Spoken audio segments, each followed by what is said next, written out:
The arrow whistled past Cadden Maverick's ear, embedding itself deep into the oak post behind him with a satisfying thunk. He didn't flinch, couldn't afford to, not when those dark eyes were studying him with the intensity of a hawk circling prey. The Apache woman stood 20 paces away, bow still raised, her black hair whipping in the desert wind like a war banner. "You're trespassing," she called out, her English accented but clear as mountain water. Can slowly raised his hands, keeping his movements deliberate and unthreatening. "Ma'am, I'm just tracking my stolen horses. Trail led me here to this canyon." She lowered her bow an inch, curiosity flickering across her bronzed features. "What horses? 3 mares and a stallion?" "Taken from my ranch 2 days back." He gestured toward the muddy ground where hoofprints were still visible despite the morning's brief shower. "Signs say they came through here." The woman studied the tracks, then looked back at him with something that might have been respect. "You track well for a white man. I am Ayana of the Chiricahua. These are our lands, Cadden Maverick. And I mean no disrespect to your people, Miss Ayana. Just want my horses back." Thunder rumbled overhead, and the first fat raindrops began to fall.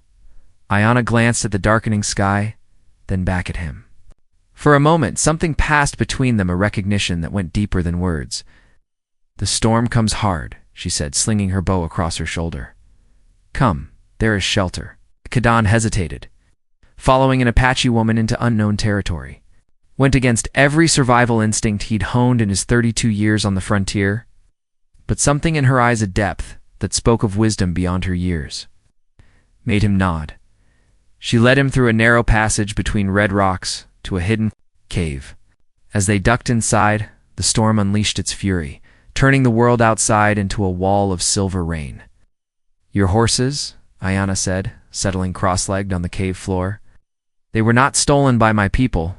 How can you be sure?" "Because I saw who took them." Her eyes glinted in the dim light. 3 white men, led by one with yellow hair and a scar across his face. They rode south toward the border. Cadden's jaw tightened. "Quentin Marsh. I should have known. You know this man? He's been trying to drive me off my land for months. Seems he's escalating his tactics." Cadden studied her face in the caves. "Shadows. Why would you help me?" Ayana was quiet for a long moment, listening to the rain.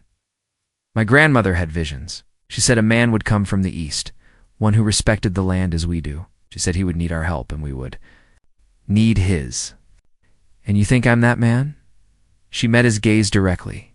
"Are you?" Something stirred in Cadden's chest, a feeling he'd thought buried with his wife 3 years ago.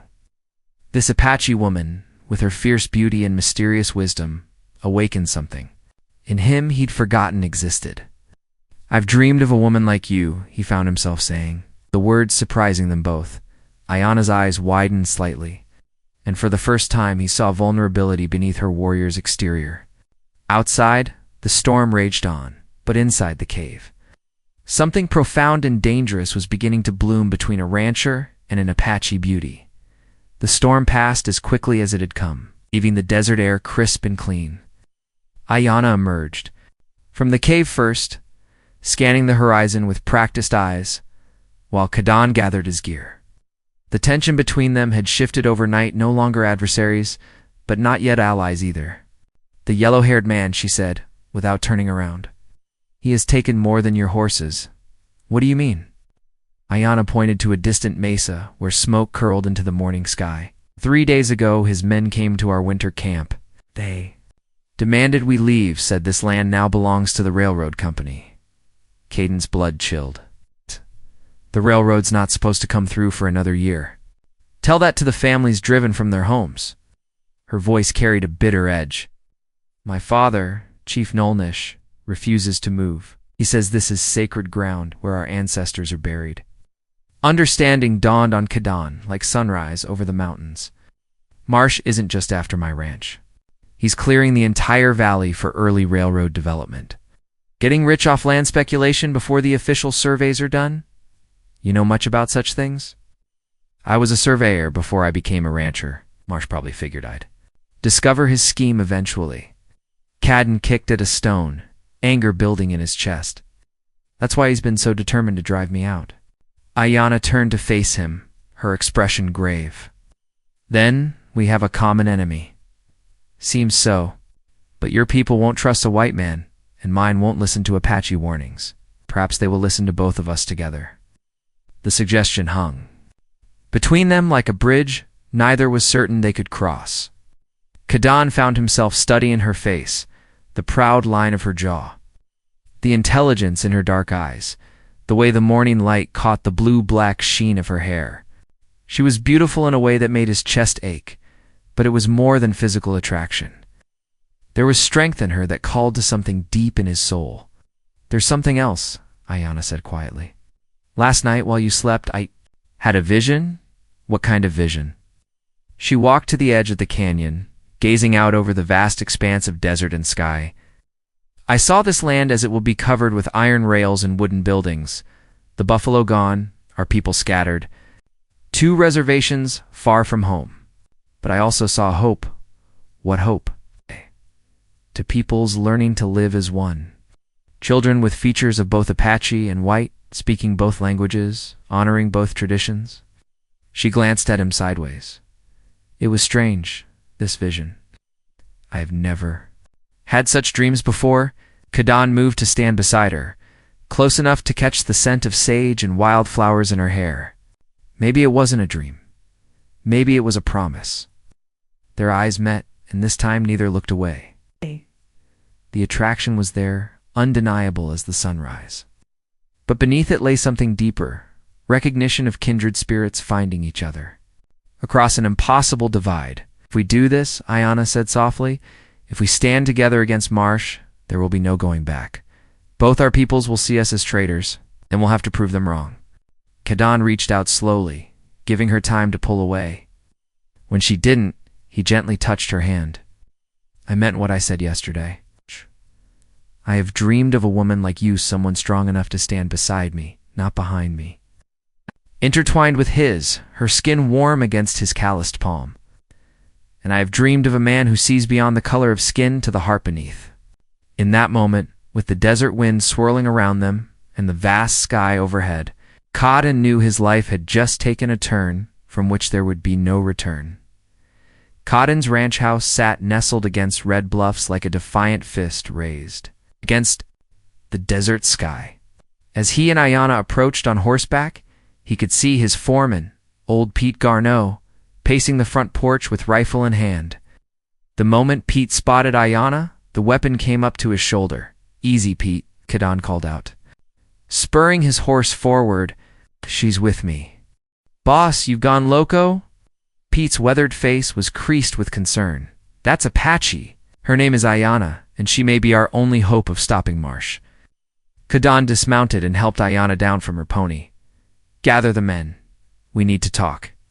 Within, the Caden's small crew had assembled in the ranch house's main room. Pete, young Billy Tressman, the Mexican vaquero called Lobo, and Nils the blacksmith. They sat in uncomfortable silence, stealing glances at Ayanna as she stood by the window, watchful as a sentinel. Marsh has my horses, Kadan began, but that's not the worst of it. He's working with the railroad to buy up this entire valley ahead of schedule, probably at a fraction of what it'll be worth once the tracks come through. How do you know all this? Pete demanded. Ayanna stepped forward, because his men came. To our camp 3 days ago, they gave my people 1 week to leave or face the consequences. And we're supposed to trust Apache? Billy spat. They've been raiding settlements for enough. Caden's voice cut through the tension like a blade. Ayanna saved my life in the storm. She could have let Marsh's men finish me off, but she didn't. Now she's offering to help us fight back. Lobo leaned forward, his dark eyes thoughtful. What kind of help? Ayanna moved to the center of the room, her presence commanding attention. My father has 40 warriors. You have. Glanced around for men in a ranch house. 5 men, Billy corrected hotly. Against Marsh's hired guns. Ayanna's smile held no warmth. You would not last 1 day. Aldo Pete set down his rifle. What's she proposing? Temporary alliance, Kadan said. We help each other stop Marsh from stealing both our lands. And after? Nils asked quietly. That question hung heavy in the air. Kadan found his eyes drawn to Ayana's face, noting the slight tension around her eyes.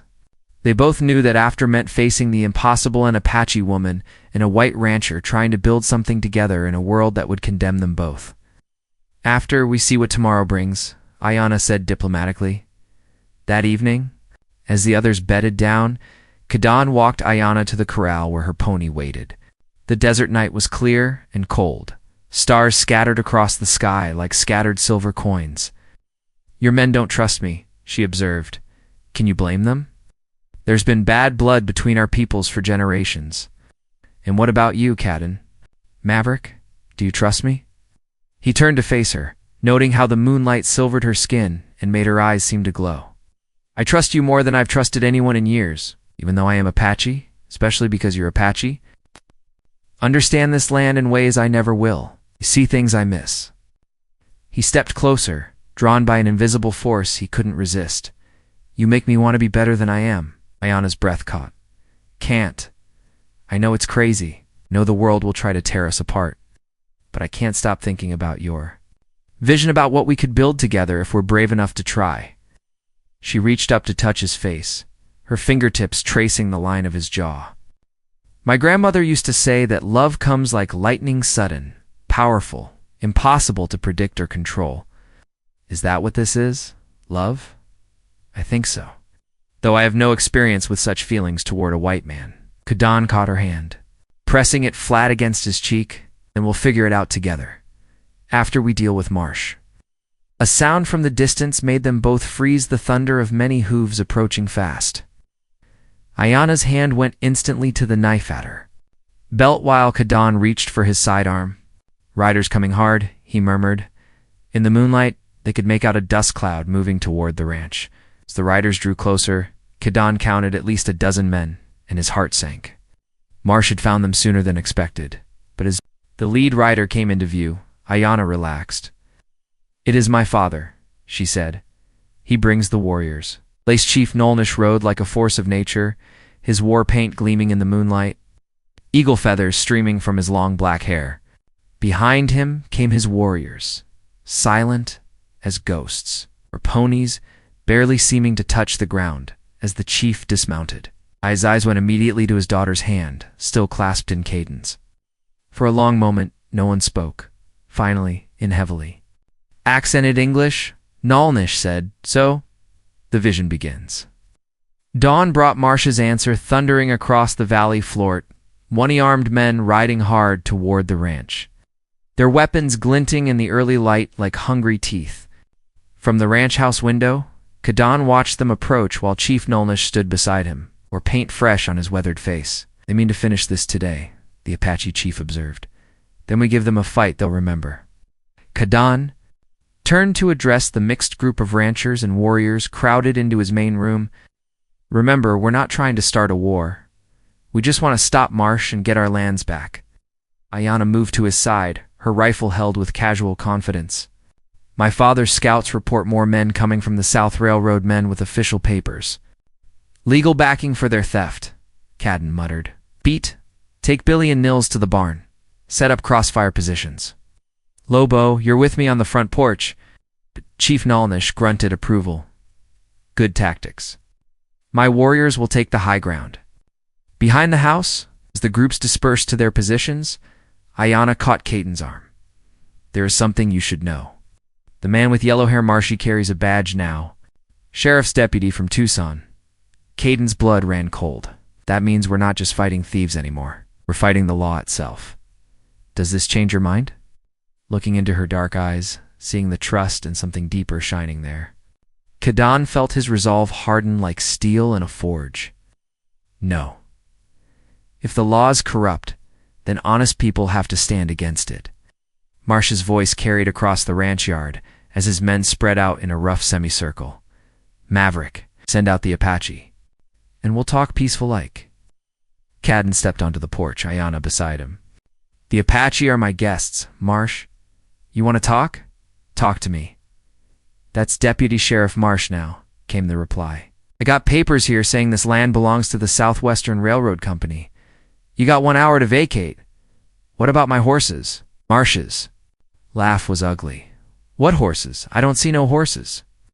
Behind the house, one of Nolnish's warriors gave a low whistle, the signal that more riders approached from the east. Caden's heart sank as he recognized the dust signature of a large group moving fast. But instead of more of Marsh's men, the new arrivals proved to be a surprise. Judge Harrison Blackthorne from the territorial capital rode at their head, flanked by 6 genuine federal marshals.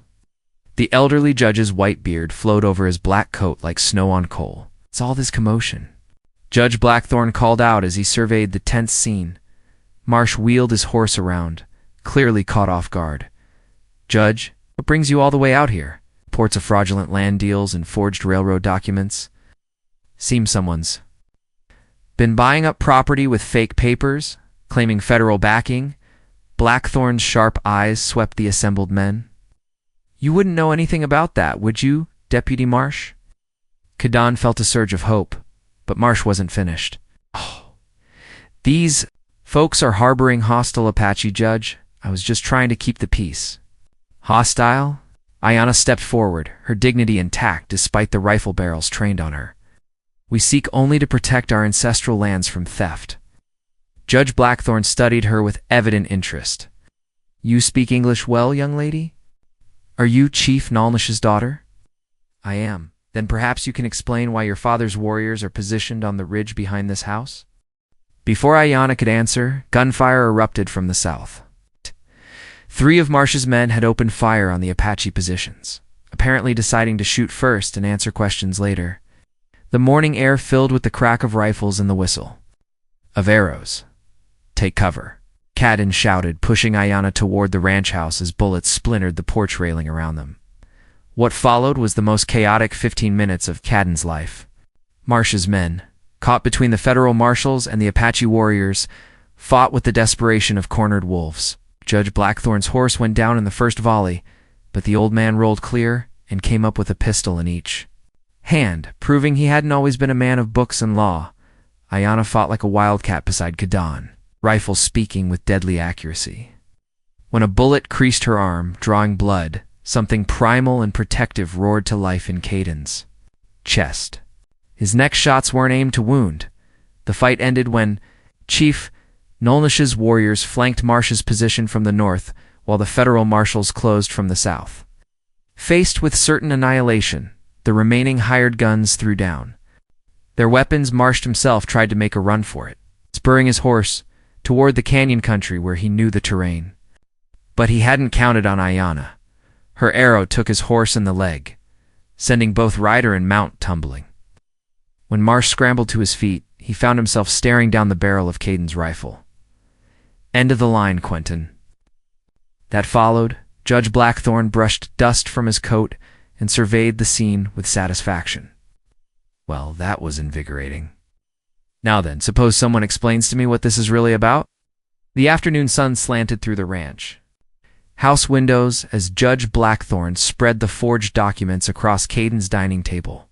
Marsh sat in the corner under guard, his yellow hair matted with blood from his fall, while Chief Nolnish and Ayanna flanked the judge like bookends of 2 different worlds. "Remarkable forgery work," Blackthorne murmured, adjusting his spectacles. "Someone paid good money for these railroad seals. Signatures are nearly perfect copies of federal land office officials." "How nearly?" Caden asked. "Close enough to fool most territorial judges, but I've seen the real documents. These are fraudulent." Blackthorne looked up at Marsh. "Deputy, you want to tell me who's backing this scheme?" Marsh's silence stretched until one of Nolnish's warriors stepped forward, tomahawk gleaming in his belt. Then words came tumbling out like water through a burst dam. "Railroad consortium from back east. They figured to buy up the whole valley. Cheap. Then sell to the company at a huge profit when the line comes through next year." "Names?" Judge Blackthorne demanded. "Aldrich, Pemberton, and Associates. Boston men with more money than sense." Ayanna translated quickly for her father in their native tongue. The chief's face darkened as understanding dawned. "My father wants to know if this means our winter camp is safe," she said. Judge Blackthorne nodded gravely. "The Apache have federal treaty rights to that land." No railroad company can simply evict them without proper compensation and relocation agreements. And my ranch? Kadan asked. Your deed is legitimate? Filed properly with the territorial government? These forged papers are worthless. The judge gathered up the documents. Though I suspect you'll be hearing from some very unhappy Boston investors once word of this reaches them. Old Pete spoke up from his position by the door. What about our stolen horses? For the first time, Marsh managed a bitter smile. Good luck finding them. Could be anywhere from Mexico to Colorado by now. Ayana said quietly. They are in Box Canyon, 2 miles south. My cousin Dakota has been watching them for 3 days. Kadan stared at her. You knew where they were this whole time? I thought you might need proof of Marsh's crimes. Stolen horses make excellent evidence. Ouch. Judge Blackthorne chuckled. Remind me never to underestimate Apache planning. Miss Ayana, you'd make an excellent law clerk. I have other ambitions, she replied, her eyes finding Cadence across the room. As evening settled over the ranch, the various groups began to disperse. Judge Blackthorne and his marshals would escort Marsh back to Tucson for trial. The Apache warriors would return to their winter camp, now secure in their legal right to remain. But Chief Nalnish lingered, speaking quietly with his daughter. In their native language, Kadan couldn't understand the words. But the chief's tone was clear enough, a father questioning his daughter's choices. Ayana's replies grew more heated as the conversation continued. Finally, Nolnish turned to Kadan. My daughter says she will stay here. With you, Chief, You think I am angry? The old warrior's weathered face was unreadable. I am not angry. But I am ... concerned. The white world will not welcome an Apache woman in a rancher's house. Then they'll have to learn to live with disappointment, Kadan said firmly. Something shifted in Nalnish's expression. Approval, perhaps, or at least respect. You are not afraid of difficult paths. Sir, I fought in the war back east. I've seen what happens when people can't find ways to live together peacefully. I don't want to see it happen here. You believe love can bridge such a divide? Kadan looked at Ayana, noting the proud tilt of her chin and the fierce intelligence in her dark eyes. I believe love backed up by respect and determination can bridge anything. Chief Nalnish was quiet for a long moment, studying them both. Then he reached into his medicine bag and withdrew a small object, a silver pendant in the shape of intertwined circles. This belonged to my grandmother, he said, placing it in Ayana's hands. She said it would go to the daughter who chose. Love over tradition. Courage over comfort. Ayana's eyes filled with tears as she looked down at the pendant. Father, you are still my daughter. You will always be Apache. But perhaps, he glanced at Kadan, perhaps it is time for new traditions. As the chief mounted his pony to ride back to his people, he called back, Take care of her, rancher. She is more precious than all the gold in these mountains. I know, Kadan replied. I'll spend my life proving myself worthy of that gift. Under the star-scattered desert sky, Kadan and Ayana stood on the porch watching the Apache warriors disappear into the night. The future stretched ahead of them, uncertain and challenging, but no longer impossible. No going back now, Ayana murmured. Good, Kadan said, pulling her close. I never wanted to go back anyway. 3 months later, spring had transformed the desert valley into a carpet of wildflowers and green grass. Kadan stood outside the newly expanded ranch house. Watching Ayana work with a young Mustang in the breaking corral, her methods were gentler than traditional ranching techniques, more Apache than Anglo, but the results spoke for themselves. The horses she trained were calmer, more responsive, and completely devoted to their riders. Boss Billy Tressman came jogging up from the south pasture, excitement written across his young face. You need to see what's coming. Kadan shaded his eyes and looked where Billy pointed. A dust cloud was approaching from the direction of town, a large one that suggested multiple wagons and riders. Trouble? Ayana asked, joining them at the fence. Don't know yet. Billy, get the others, just in case. But as the caravan drew closer, Caden's tension eased. At the head of the procession rode Judge Blackthorne, flanked by several well-dressed civilians who clearly weren't gunfighters. Behind them came 3 freight wagons loaded with lumber and supplies. "Judge," Kadan called out as the group reached the ranch yard. "This is unexpected, Maverick." Miss Ayana. Blackthorn dismounted with the stiffness of a man who'd spent too many hours in the saddle. "I bring news and visitors." The civilians proved to be representatives of the territorial government, along with a correspondent from the Phoenix newspaper, and, most surprisingly, a delegation of Apache leaders from 3 different bands. "What's all this about?" Kadan asked. Judge Blackthorn's eyes twinkled with satisfaction. "Word of your success here has spread. The territorial governor is interested in establishing your ranch as a model for peaceful cooperation between settlers and Apache peoples." One of the government men, a thin fellow named Cartwright, stepped forward. "Mr. Maverick, Miss Ayana. The territory would like to offer you a contract to mediate future disputes between Apache bands and white settlers." "Mediate?" Ayana looked skeptical. "What does this mean?" Said one of the Apache leaders, an elderly man with silver hair, "that they want you to be a bridge between our peoples, to help find solutions that honor both ways of life." Kadan and Ayana exchanged glances. This was far beyond anything they had imagined when they first stood together against Marsh. "There's more," Judge Blackthorn continued. "The railroad company, the legitimate one, has proposed building a depot here on your land.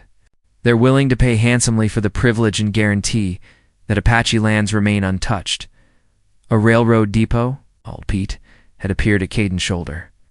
"Boss, that'd bring lots of folks through here. Might be good for business, but it would change everything," Ayana finished quietly.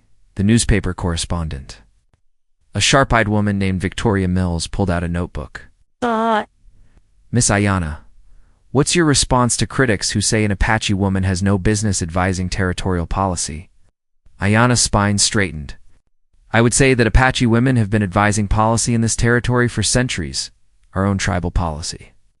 The land does not care whether the person who protects it is Apache or white, man or woman. It only cares that the protection is real." "And the personal aspect?" Mills pressed. "You and Mr. Maverick are close. Some say this invalidates your objectivity." Kadan started to step forward, but Ayana's slight gesture stopped him. This was her question to answer. "Love does not make one less wise," she said calmly. "It makes one more understanding of what is worth protecting. I love this land, I love my people, and yes, I love this man. That love gives me reason to seek solutions that honor all 3. Victoria Mills scribbled rapidly. "It's quite a statement." "It's the truth," Kadan added. "Miss Ayana and I didn't choose this path because it was easy. We chose it because it was right." Chief Nalish had been silent through the exchange, but now he spoke in Apache. Ayana translated. "My father says that sometimes the river changes course, not because something blocks it, but because something opens a new path to the sea." As the sun set that evening, the various delegations made camp around the ranch. The freight wagons had brought materials for a new building, partly meeting hall, partly trading posts designed to serve both Apache and white communities. Kadan and Ayana walked together to their favorite spot on the bluff overlooking the valley. Below them, cook fires dotted the landscape like fallen stars. "It's all happening so fast," Ayana murmured. 6 months ago we were enemies. Now we're building something that never existed before." Kadan took her hand, noting the silver pendant at her throat, catching the last light. "Are you ready for it? Are you asking me to marry you, Kadan Maverick?" The question hung between them like morning mist over the desert. Kadan had been thinking about it for weeks, but hearing it spoken aloud made his heart race. "I'm asking if you'd be willing to spend your life helping me figure out how to make this dream real. The official ceremony can wait until we're sure the world is ready for it." Ayana smiled, the expression transforming her face from beautiful to radiant. "The world will never be ready for us. We will have to show them how it's done." "Is that a yes?" "That is a yes to everything. To you, to this dream, to the future. We'll build together one day at a time." As they kissed under the emerging stars, neither of them noticed the small group of observers on the porch below Judge Blackthorn. Chief Nalnish and Victoria Mills, all watching with expressions of hope and satisfaction. "Think it'll work?" Mills asked quietly. It's working already, the judge replied. Look around you. Apache and whites camping peacefully together, planning a shared future. 6 months ago, this would have been impossible. Chief Nalnish nodded gravely. My grandmother's vision comes true. Not easy, but true. 1 year later, the transformed valley buzzed with the controlled chaos of the harvest festival. Apache families mingled freely with white settlers, sharing food, stories, and laughter around dozens of cook fires. The new trading post and meeting hall stood completed, its adobe walls warm in the autumn sunshine. While nearby the railway depot neared completion, Cadan adjusted his collar nervously as Judge Blackthorne approached, official documents in hand. Today was the day he and Ayanna would make their union legal, in the eyes of both the territory and her people. Ready for this, son? The judge asked with a knowing smile. Been ready for months, Cadan replied, though his hands were shaking slightly. Near the meeting hall, Ayanna emerged from a circle of Apache women who had been helping her prepare. She wore a dress that was a masterpiece of cultural fusion white silk in the Anglo fashion, but decorated with traditional Apache beadwork and silver. Her grandmother's pendant gleamed at her throat, and her dark hair was woven with wildflowers. Chief Nalnish stood waiting beside the hall's entrance, wearing his finest ceremonial attire. Over the past year, he had become something unexpected, not just Ayanna's father, a genuine friend and advisor to Cadan. The old chief had proven instrumental in negotiating the complex agreements that made their success possible. My friends, Judge Blackthorne called out, his voice carrying across the gathered crowd. We come together today to witness something remarkable. Not just the union of two hearts. It's the celebration of two peoples choosing hope over fear. Cooperation over conflict. The crowd Apache and white, Mexican vaqueros, and Eastern investors. Railroad officials and territorial representatives gradually quieted as the ceremony began. Victoria Mills stood at the edge of the crowd, her camera ready. Over the past year, her articles about the Miracle Ranch had drawn national attention. Politicians and businessmen from as far away as Washington, D.C. had come to see how traditional enemies had learned to work together. The ceremony itself blended traditions from both cultures. Chief Nalnish spoke first in Apache, his words translated by Ayanna for the benefit of the white guests. He spoke of the circle of life, of how all things were connected, how love could heal even the deepest wounds. Judge Blackthorne followed, with the legal requirements, but his words carried extra weight as he spoke about the courage it took to build bridges where others had built walls. When it came time for the vows, Cadan spoke first, his voice strong and clear. Ayanna, I promise to honor your people as my own, to protect this land we both love, and to spend every day proving myself worthy of the gift of your heart. I've dreamed of a woman like you, strong enough to challenge me, wise enough to guide me, and brave enough to love me despite my flaws. Ayanna's response brought tears to many eyes. Cadan, you saw past the Apache to the woman beneath, past the warrior to the heart that longed for peace. I promise to stand beside you as we build something new, not white, not Apache, but something that honors the best of both worlds. As they exchanged rings, his a simple gold band, hers adorned with a turquoise stone from her father's mine, something extraordinary happened. The crowd began to sing, Apache voices blending with Anglo ones in a harmony that seemed to rise straight up to the desert sky. Old Pete wiped his eyes with his sleeve. Damn dust, he muttered, though there wasn't a breath of wind. The celebration that followed lasted until dawn. There was dancing, both Apache and Anglo styles, often mixed together in improvised combinations that made everyone laugh. There were speeches and toasts, business discussions and storytelling, all woven together in the kind of spontaneous community that the ranch had become famous for. As the night deepened, Cadan and Ayanna slipped away from the festivities to walk to their favorite spot on the bluff. Below them, the lights of the celebration twinkled like earthbound stars. Do you ever regret it? Cadan asked quietly. Leaving your old life behind? Ayanna considered the question, watching an owl hunt in the moonlight. I did not leave my old life behind. I made it part of something larger. Like a stream joining a river, the water is still the same, but it becomes part of something greater. The railroad depot opens next month. There'll be even more changes coming. Good changes, I think. Our mediation program has prevented 3 range wars already. The agricultural exchange program has Apache families learning farming techniques. While teaching white settlers about desert survival, the children from both communities play together as if they had never been enemies.